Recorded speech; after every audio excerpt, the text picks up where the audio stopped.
1955년 사랑을 바탕으로 설립된 가톨릭대학교 인천성모병원은 첨단 의료와 따뜻한 마음으로 여러분의 건강 증진에 힘쓰고 있습니다. 특히 이 세상에 갓 태어난 신생아는 그 누구보다 세심한 배려와 관심이 필요한데요. 다음과 같은 주의사항들을 통해 아기를 건강하게 키우는 데 도움이 되셨으면 합니다.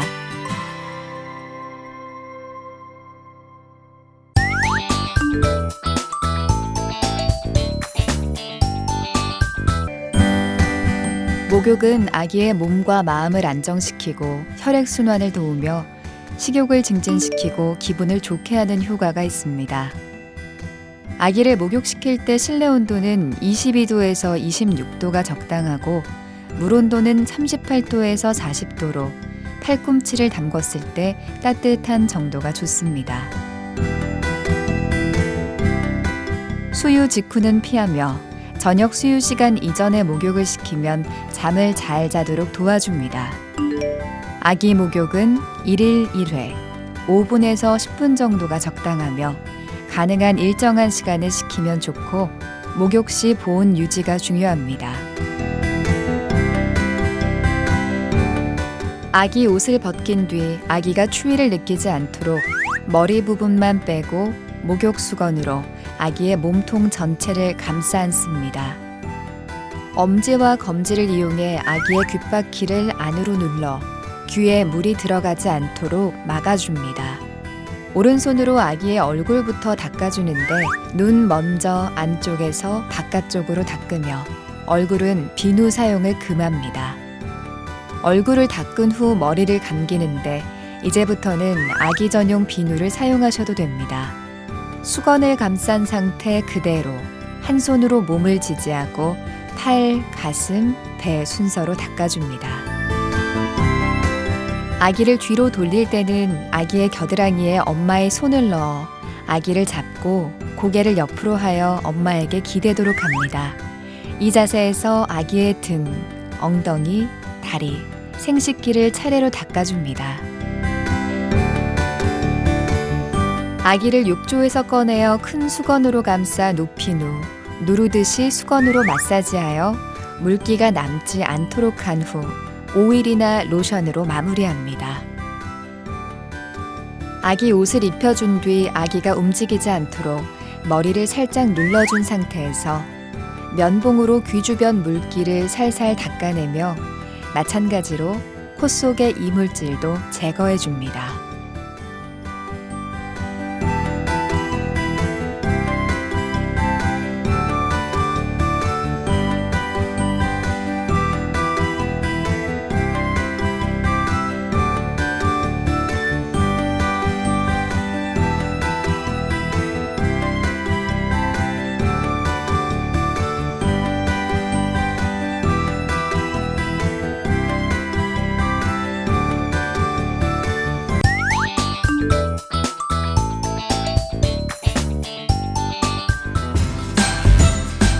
배꼽은 잘 말리는 것이 가장 중요합니다. 제대는 7일에서 14일 이내에 자연적으로 떨어집니다. 제대 소독은 목욕 후 1회를 포함하여 1일 2, 3회 소독합니다. 배꼽의 물기를 완전히 제거한 뒤 깨끗한 솜이나 면봉에 알코올을 묻혀 배꼽 안쪽에서 바깥쪽으로 5cm 정도 나선형을 그리며 소독합니다. 배꼽은 공기에 노출시켜주는 것이 좋기 때문에 기저귀를 채울 때는 배꼽 위까지 채우지 않도록 합니다. 제대 탈락 후 3일까지는 부분 목욕을 하고 제대 소독은 계속해야 합니다. 제대가 떨어진 후라면 배꼽 안쪽까지 벌려서 소독합니다.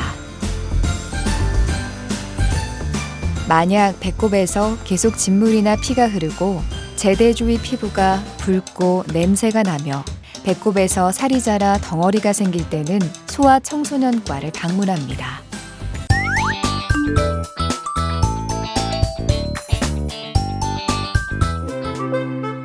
아기에게는 분유보다 모유가 더 좋습니다.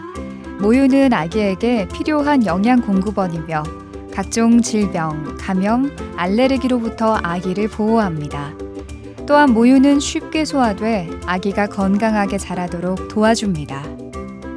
수유는 보통 3시간 간격으로 하나 개인차가 있으므로 아기가 원할 때 주는 것이 좋고, 모유 먹이는 시간은 15분 내지 30분 이내가 적당하며 양쪽 젖을 충분히 다 먹이도록 합니다. 유두는 물로 깨끗이 닦고 먹이기 전에 유방을 충분히 마사지합니다. 먼저 따뜻한 수건으로 젖을 따뜻하게 한 후 유두 주위에서 바깥쪽으로 문지릅니다. 젖을 먹이기 위해 아기를 안을 때는 아기의 머리는 몸과 일직선이 되어 엄마의 팔꿈치에 자연스럽게 올려놓은 후 한 손으로 아기의 엉덩이를 지지하고 아기와 엄마의 배가 서로 마주하도록 아기를 안아줍니다. 나머지 한 손으로 유방을 전체적으로 감싸주듯이 잡아줍니다. 유두로 아기의 입술을 자극하여 입을 벌리게 한 후 유두 주위 검은 부분까지 입속에 들어가도록 하여 아기의 머리를 엄마의 가슴 쪽으로 당겨주어 수유합니다. 아기가 젖을 빨 때는 보통 먼저 물었던 젖을 빨기 때문에 매 수유시마다 아기에게 물려주는 젖을 바꿔주어야 하며 다시 다른 쪽 젖을 빨리기 전에는 트림을 시켜주어야 합니다. 유방에서 젖이 잘 흘러나오고 자궁이 수축하여 아랫배가 뭉치는 느낌이 들고 아기가 꿀꺽꿀꺽 삼키는 소리를 내며 젖을 다 먹은 후에 다시 잠드는 것은 모유 수유가 성공적으로 진행되고 있다는 것을 의미합니다.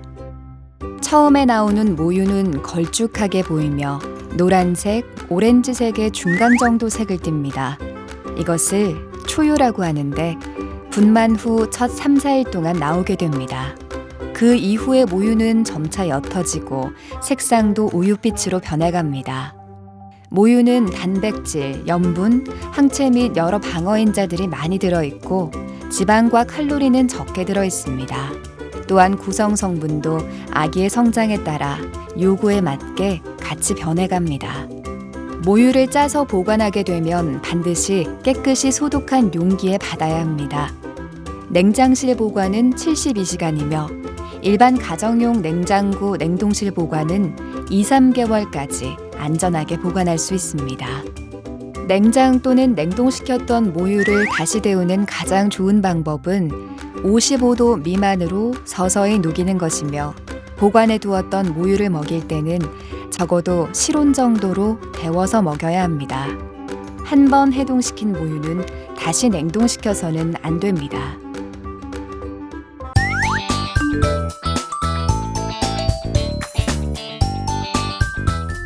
분유의 종류에 따라 한 스푼당 물의 양이 다르므로 분유통에 있는 설명서를 꼭 참고합니다. 분유를 탈 때는 분유와 물의 양을 정확히 맞추고 아주 뜨거운 물은 영양소를 파괴시킬 수 있으므로 끓여서 적당히 식힌 물을 사용합니다. 우유를 먹일 때는 아기의 상체를 약간 세운 상태로 앉고 안쪽 팔로 아기의 머리를 받쳐줍니다. 젖꼭지가 입천장으로 가도록 하여 아기가 입을 벌렸을 때 아기의 혀 위에 젖꼭지가 올라가도록 넣어줍니다. 아기가 바닥에 바로 누운 자세에서는 수유를 하지 않는 것이 좋습니다. 이런 자세에서 수유를 하게 되면 아기는 사례가 잘 걸리고 심한 경우에는 질식할 수 있으며 분유가 중위로 흘러들어가 중이염이 생길 수도 있기 때문입니다. 수유가 끝나고 바로 눕히면 위에 압력이 높아져 토하게 됩니다. 트림을 시킨 후 30분에서 1시간 정도 고개를 오른쪽으로 돌려 눕혀주는 것이 안전합니다.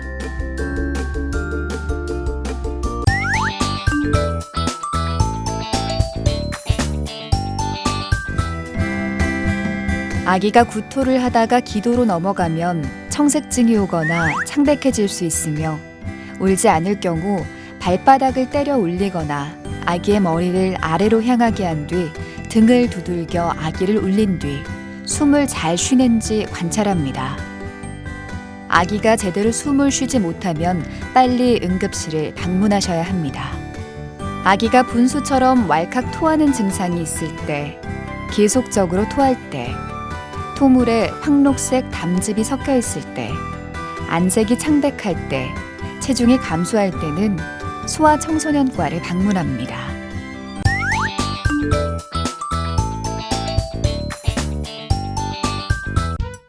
황달은 아기의 몸에 빌리루빈이라는 색소가 많아져 피부가 노랗게 변하는 것을 말합니다.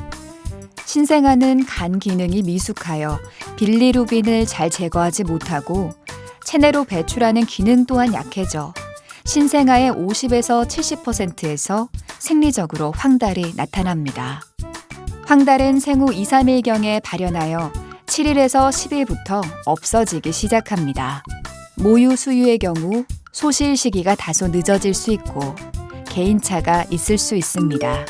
황달의 진행은 얼굴부터 시작해 가슴, 배, 팔, 다리, 눈동자 순으로 진행됩니다. 배 부분까지 나타나면 병원에 방문합니다. 황달의 정도는 환한 곳에서 피부를 눌렀다 떼어보면 노란색을 띠는 여부에 따라 알 수 있습니다. 황달의 치료는 대개 광선 치료를 하며 심하면 교환 수혈을 합니다. 광선 치료를 받아야 할 시기를 놓쳐 핵황달이 오면 빌리루빈이 뇌까지 노랗게 물들이면서 아기의 뇌에 치명적인 손상을 줄 수 있습니다.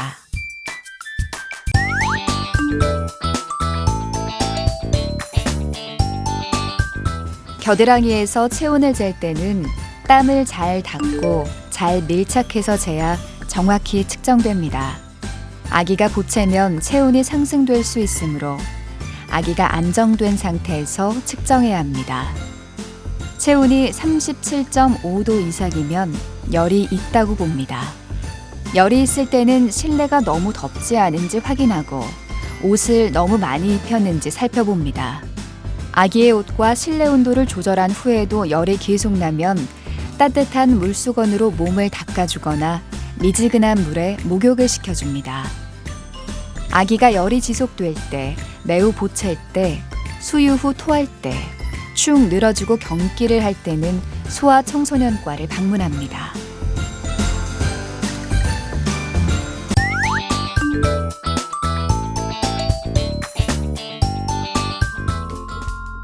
아기는 출생한 후 하루나 이틀 짙은 녹색의 태변을 봅니다.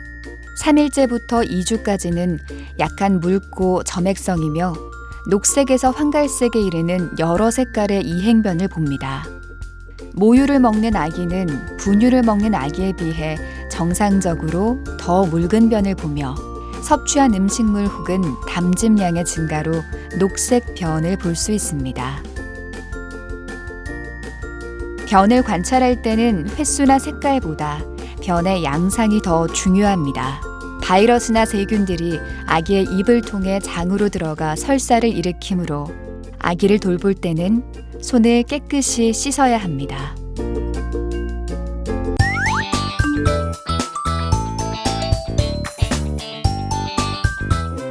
선천성 대사 이상이란 태어났을 때부터 체내에서 아미노산, 지방 등 필수 영양소를 분해하는 효소의 결핍으로 발생하는 질환입니다.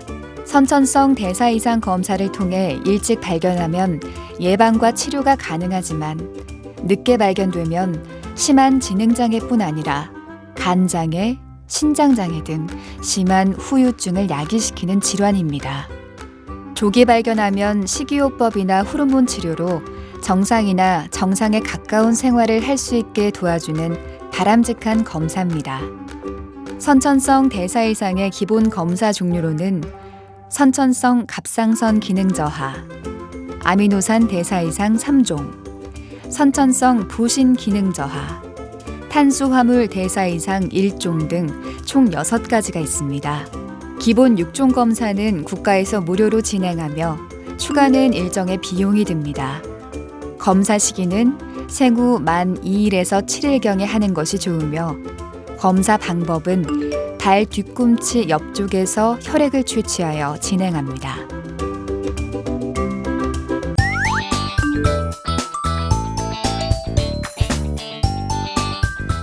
예방접종은 질병에 대한 저항력이 거의 없는 아기에게 저항력을 길러주어 전염병을 예방하기 위함입니다.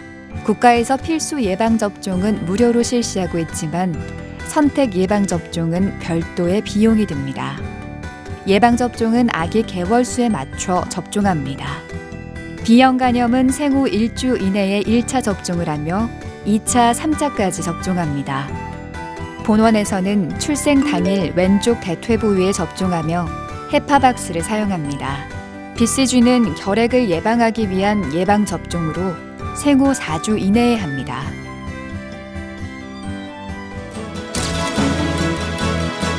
가톨릭대학교 인천성모병원은 태어나는 아기들을 사랑과 정성으로 돌보고 있습니다. 아기들이 밝고 건강하게 자랄 수 있기를 기원합니다.